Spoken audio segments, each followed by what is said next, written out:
अगर मैं आपको बताऊं कि आप अपने पास्ट भी जा सकते हैं, कुछ 7-8 साल पहले, तो क्या करोगे आप सबसे पहले? कुछ कहेंगे कि ये डिसीजन बदल देता, कोई शादी का मारा होगा तो बोलेगा शादी नहीं करता। तो मैं आपको बता दूं कि आप कुछ साल पीछे जरूर जा सकते हैं, पर अपनी लाइफ से जुड़े डिसीजंस नहीं बदल सकते। और उसके लिए भी आपको जाना होगा एक स्पेशल जगह। ये ऐसी जगह है जो बाकी दुनिया से कुछ 7-8 साल पीछे चलती है। मतलब इनका कैलेंडर ही 7-8 साल पीछे चलता है। यहाँ पर तो महीने भी 12 की जगह 13 होते हैं। व्हाट? ये क्या है?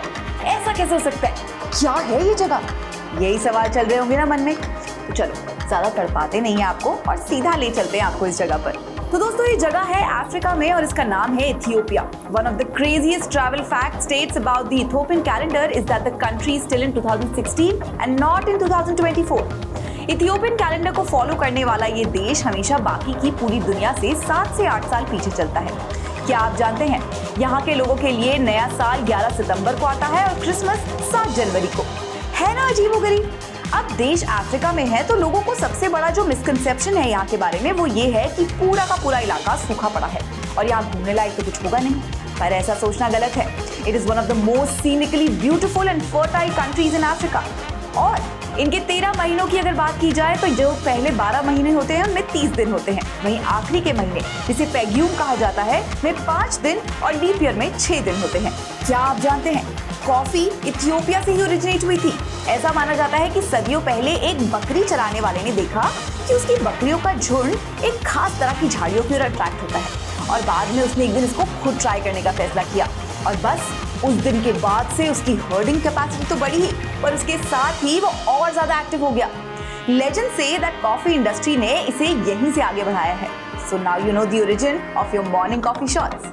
क्या आप जानते हैं as per various archaeological findings Ethiopia का अफार रीजन कई मायनों में ये बताता है कि ये देश वो जगह हो सकती है जहां से हमारी यानी कि ह्यूमन बीइंग्स की उत्पत्ति हुई है।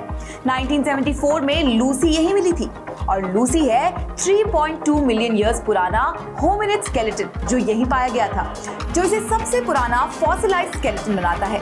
इतना ही नहीं, इथियोपियन रिलीजन और इथियोपियन कुजीन्स की भी बड़ी ही इंटरेस्टिंग कहानी है। यहाँ के लोगों का प्रमुख धर्म ऑर्थोडॉक्स क्रिश्चियनिटी है। इसका मतलब ये कि इस धर्म को मानने वाले जो कि लगभग आधी आबादी होगी साल में लगभग 200 से 250 दिन उपवास यानी कि फास्टिंग करते हैं। पर इनका फास्टिंग का तरीका थोड़ा सा अलग है। इथियोपियंस के लिए उपवास का मतलब खाने से परहेज करने की बजाय वो सभी एनिमल प्रोडक्ट्स यानी कि अंडे, मांस, डेयरी से परहेज करना है। मतलब इस समय सिर्फ वेजिटेरियन खाना। उपवास धार्मिक छुट्टियों वाले भी होते हैं और इथियोपिया में इनकी भरमार है। एंड नॉट जस्ट दैट, लोग पूरे वर्ष एवरी वेडनेसडे और फ्राइडे को उपवास करते हैं। इसका मतलब ये कि यहाँ के रेस्टोरेंट्स हमेशा मेन्यू में कुछ टेस्टी मसालेदार शाकाहारी स्टूज रखेंगे ही। लो भैया, एक और प्रॉब्लम सॉल्व। अगर आप इथियोपिया घूमने जा रहे हैं, मेन्यू में हमेशा वेजिटेरियन फूड तो मिलेगा ही। ये उन इंडियंस के लिए बड़ी राहत की बात है जो लोग जब किसी दूसरी कंट्री में जाते हैं तो उन्हें खाने की परेशानी रहती है। यहाँ आपको वो दिक्कत नहीं होगी और ऊपर से इतना सुंदर देश, जाना तो बनता है एक बार बॉस। क्या आप जानते हैं Ethiopia is the only African country that has never been under the colonial control. और ये एक ऐसा फैक्ट है जो वहाँ के लोग बताते बताते थकते नहीं। हालांकि कुछ समय के लिए 1935 में इसे कॉलोनाइज किया गया था इटालियंस के द्वारा, पर वो भी 6 साल से ज्यादा टिक नहीं पाए और चले गए।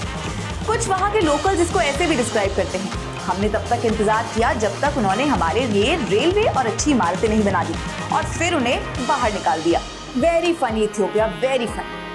तो दोस्तों जाते जाते मैं आपको बता दूं कि वेकेशन प्लान करते वक्त शायद आपके दिमाग में इथियोपिया का नाम ना आए क्योंकि ये एक अफ्रीकन कंट्री है और अफ्रीका का नाम सुनकर पहला थॉट आता है सूखा।